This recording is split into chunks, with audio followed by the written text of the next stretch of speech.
Assalamualaikum warahmatullahi wabarakatuh. Ya, kita akan melanjutkan materi lagi tentang transformasi. Untuk yang pertama sudah ya, pada pertemuan sebelumnya kita belajar refleksi atau mencerminkan. Kali ini adalah translasi atau menggeser. Jadi nanti ada bangunan asli, bayangannya adalah hasil dari pergeserannya.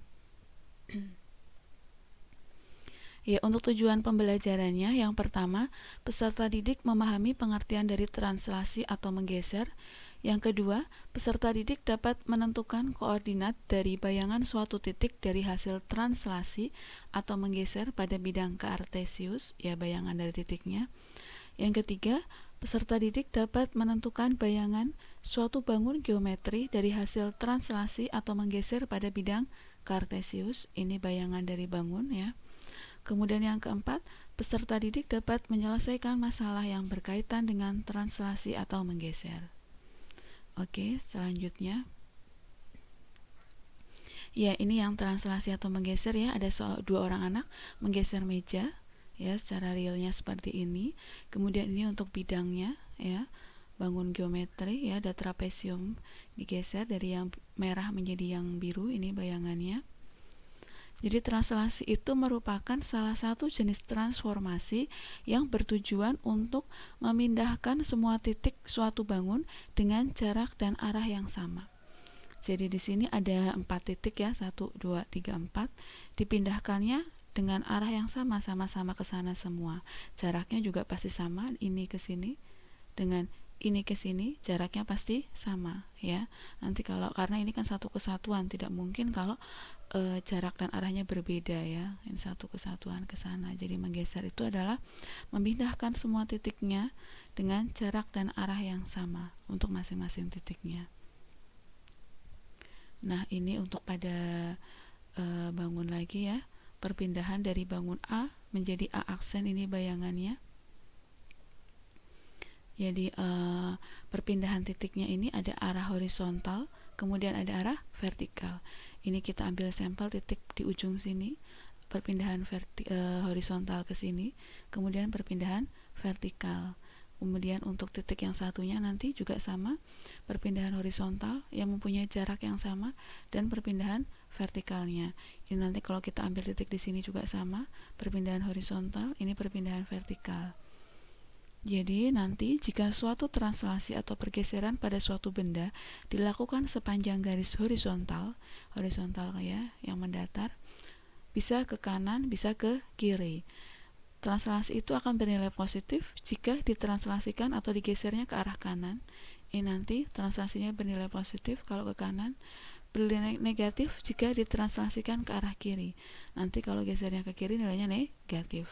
Ya, untuk yang horizontal kanan positif, kiri negatif. Kemudian, jika suatu translasi atau bergeseran pada suatu benda dilakukan sepanjang garis vertikal yang tegak ya, translasinya akan positif jika ditranslasikan ke atas dan negatif jika ke bawah. Ini ke bawah berarti negatif ya. Kalau gesernya ke atas berarti positif.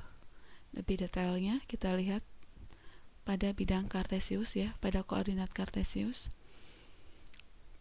Translasi pada bidang kartesius dapat dilukis jika mengetahui arah dan seberapa jauh gambar bergerak secara mendatar dan atau vertikal. Jadi untuk mengetahui pergeserannya kita harus tahu arah dan seberapa jauh nanti bergeraknya, mendatar atau vertikalnya.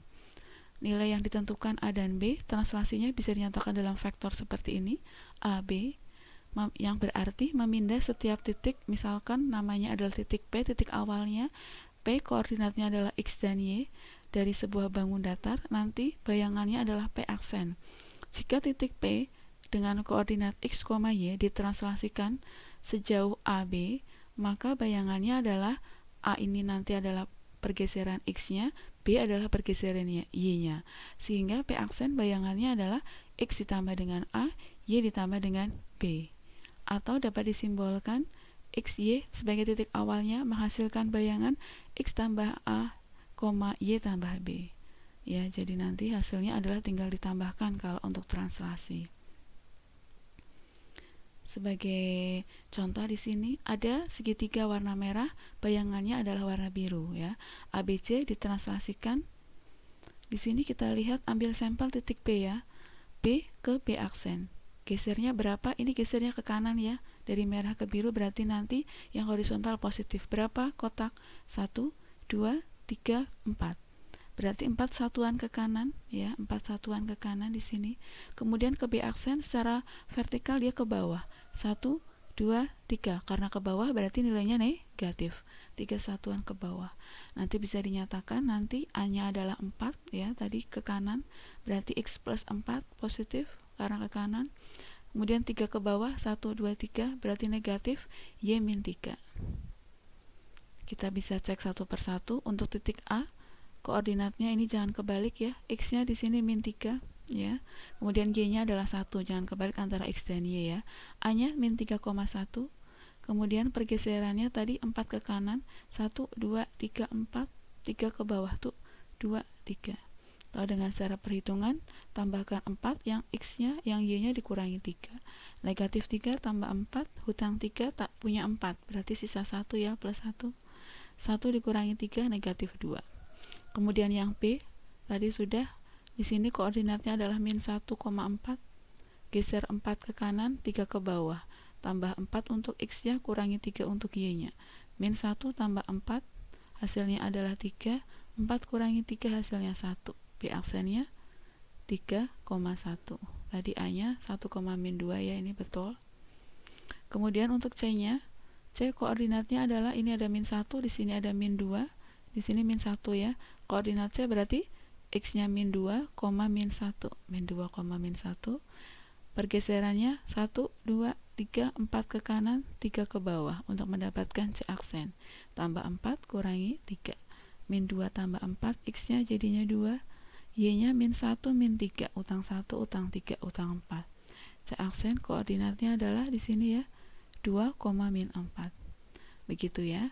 Jadi untuk menentukan vektor translasinya adalah pergeseran dari horizontal dan pergeseran vertikalnya. Horizontalnya 4 ke kanan berarti plus 4, 3 ke bawah berarti min 3, tambah 4 min 3. Atau bisa dituliskan translasinya adalah A-nya 4 ya yang di atas untuk menjumlahkan dengan X-nya, B-nya adalah min 3 dijumlahkan dengan Y-nya. Gitu ya. Kemudian ada contoh soal. Di sini ada segitiga biru dan merah. Jelaskan translasi yang menggerakkan bangun datar yang berwarna biru menjadi bangun datar yang berwarna merah. Jadi yang bangunan asli yang biru, merah bayangannya. Translasinya seperti apa? Ya, kita cek bersama. Kita ambil sembarang titik, kita ambil sampel titik A di sini. Diambil salah satu titik ya, A, bayangannya adalah A aksen. Pada gambar pergeseran titik A ke A aksen adalah 1, 2, 3, 4, 5 satuan ke kanan, 1, 2, 2 satuan ke atas. Ya, translasinya dapat dinyatakan XY menjadi 5 ke kanan berarti plus 5, 2 ke atas berarti plus 2. Atau translasinya adalah 5, 2. Bisa dinyatakan dalam vektor seperti ini. Ya, ini namanya vektor, nanti dipelajari di fisika mungkin sudah ya. Ya, nanti lebih jelasnya untuk matematika di SMA. Kita hanya menggunakan bentuk ini saja ya, penulisan translasi 5, 2 untuk X-nya, ini untuk Y-nya yang penjumlahannya.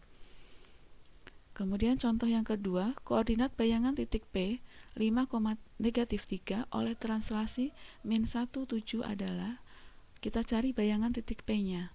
Ini mudah ya. XY berarti nanti ditranslasikan ke ini, hasilnya adalah X min 1, A-nya min 1, B-nya 7 berarti Y tambah 7. Sehingga titiknya 5, min 3 berarti X-nya 5 kurangi 1, Y-nya adalah min 3 tambah 7. 5 kurangi 1, 4, min 3 tambah 7, 4. Jadi P aksennya adalah 4,4. Ya, ini bayangan 5, min 3 oleh translasi ini adalah 4,4. Contoh yang ketiga, jika koordinat bayangan titik M, X, Y ada titik M, X, Y oleh translasi 2 satuan ke kanan dan 2 satuan ke bawah, hasilnya adalah ada bayangannya M aksen, titiknya min 4,10. Koordinat, ini maaf ini harusnya O ya, koordinat titik M adalah, yang ditanyakan M-nya, translasinya sudah ada, bayangannya sudah ada. Titik awalnya berapa? Ini tanpa menggambar berarti kita langsung pakai rumus begini ya. Kalau diminta menggambar baru nanti gambar, kalau ini nggak diminta berarti kita pakai rumus aja ya. Nah, translasinya adalah 2 ke kanan berarti positif 2, 2 satuan ke bawah berarti min 2 ya. Ini translasinya. Atau bisa dituliskan di sini x, y hasilnya adalah x tambah 2, y-nya min 2. Hasilnya sudah ada min 4,10. Kalau ditulis dalam perhitungan, x tambah 2 itu hasilnya min 4. Berarti x-nya secara aljabar ya, ini 2-nya ke kanan jadi pengurangan, min 4 min 2 min 6. Ketemu x-nya adalah min 6. Kemudian untuk y-nya, y min 2 itu 10. Maaf, ini bukan x tapi y ya, ini nanti diganti. Y sama dengan 10 tambah 2. Berarti y sama dengan 12. Ini belum saya ganti, maaf ya. Ini y ya. Y-nya sama dengan 10 tambah 2, berarti y sama dengan 12. X-nya min 6. Berarti koordinat titik M adalah x, y adalah min 6,12 ya. Ini nanti kalau mau dicatat ini diperbaiki ya. Ini y ya, maaf ya. Ini atasnya y, ini y, ini y. Kalau ini sudah betul x. X-nya min 6, y-nya adalah 12 ya, ketemu. Jadi kalau sudah diketahui bayangannya, mencari titik awalnya, kita hitung dengan translasi ini ya, pakai aljabar. Kemudian yang keempat, diketahui segitiga ABC, koordinat A-nya adalah 1,2, B-nya 5,2, C-nya 5,5. Ditranslasikan sehingga didapatkan bayangan A aksen min 2,6. A-nya sudah ada bayangannya. Translasinya belum ada ya. Kita mencari translasinya dulu nanti ini. Tentukan pasangan bilangan translasinya, ini diminta. Dan koordinat bayangan dari B sama C yang belum ada nih. B sama C, A aksen udah ada. Belum ada matriks, vektor translasi belum ada, sama bayangan dari B dan C. Misalkan translasinya adalah AB ya. Kita pakai A karena A sudah ada titik awal dan bayangannya. A-nya 1,2, hasilnya adalah translasinya kita misalkan AB berarti 1 tambah A, 2 tambah B, hasilnya min 2,6. Kita hitung dengan aljabar. 1 tambah A sudah ada hasilnya adalah bayangannya min 2. Berarti 1 tambah A sama dengan min 2. A-nya min 2, ini 1 pindah jadi min 1. Jadi A-nya min 2 min 1, min 3. Kemudian untuk mencari B-nya, 2 tambah B hasilnya adalah 6. 2 tambah B 6. Berarti B-nya 6. 2-nya pindah min, 6 dikurangi 2. B-nya 4. Jadi di sini kita dapatkan translasinya adalah min 3 sama 4. Ya. Sudah ketemu, terjawab translasinya, bilangan translasinya min 3 dan 4. Sekarang kita cari bayangan titik B dan C. Nah, ini tadi ya, translasinya min 3 dan 4. Bayangan dari B dan C, B titiknya 5,2, berarti nanti 5 dikurangi 3, 2 tambah 4. Ya, dari min 3 sama 4 ini. 5 kurangi 3, 2, 2 tambah 4, 6. Ini bayangan dari B atau B aksen. Kemudian untuk C, titiknya 5,5, ditranslasikan 5 kurangi 3, di sini 5 tambah 4. 5 kurangi 3, 2, 5 tambah 4, 9. Ini koordinat bayangan dari C atau C aksen. Ya. Untuk yang ini ya, nanti kalau kurang paham bisa diputar ulang. Kemudian yang kelima, koordinat bayangan titik N 1,3 oleh translasi 2 dan min 4 dan dilanjutkan refleksi terhadap sumbu X ya. Untuk soal 5 ada translasi, ada refleksi. Di pertemuan sebelumnya kita belajar ini. Jadi bisa mencari bayangan dari transformasi berurutan. Ini ada 2 transformasi berurutan ya. Kerjakan yang depan dulu ya, translasi dulu. Translasinya adalah 2 sama min 4. Berarti untuk titik N 1,3 kita translasikan, kita tambahkan 2 untuk X-nya, Y-nya dikurangi 4. 1 tambah 2, 3 kurangi 4. Bayangannya adalah 3, min 1. Sehingga kita dapatkan bayangan dari translasi 2 sama min 4, hasilnya N aksen. Bayangan pertama adalah 3, min 1. Dan dilanjutkan refleksi terhadap sumbu X. Masih ingat refleksi terhadap sumbu X? Refleksi terhadap sumbu X. Di sini ada N aksen tadi X, Y direfleksikan terhadap sumbu X. Masih ingat kalau refleksi terhadap sumbu X mungkin sudah dihafalkan ya rumusnya. Kalau dibayangkan terhadap sumbu X dicerminkan terhadap sumbu X, nilai X-nya tetap, yang berubah adalah Y-nya menjadi min Y. Sehingga tadi ada n aksennya adalah 3, min 1, direfleksikan jadi tadinya xy, n aksennya adalah 3, min 1 menjadi x, min y. X-nya tetap 3, min y berarti min dari min 1 menjadi 1. Jadi bayangan terakhir n double aksen adalah 3,1. Ya, jadi bayangan n 1,3 oleh translasi 2, 2, min 4 atau 2 min 4 di sini dilanjutkan refleksi terhadap sumbu x, hasilnya adalah n double aksen ya. Bayangan kedua adalah 3,1. Jadi bayangan hasil akhir dari dua transformasi berurutan ini adalah 3,1 ya. Jadi bisa memungkinkan transformasi lebih dari 1 atau di sini kombinasi antara translasi dan refleksi itu bisa ya. Oke, sekian materi untuk translasi atau menggeser. Semoga bermanfaat. Mohon maaf atas kekurangannya. Sekian, wassalamualaikum warahmatullahi wabarakatuh.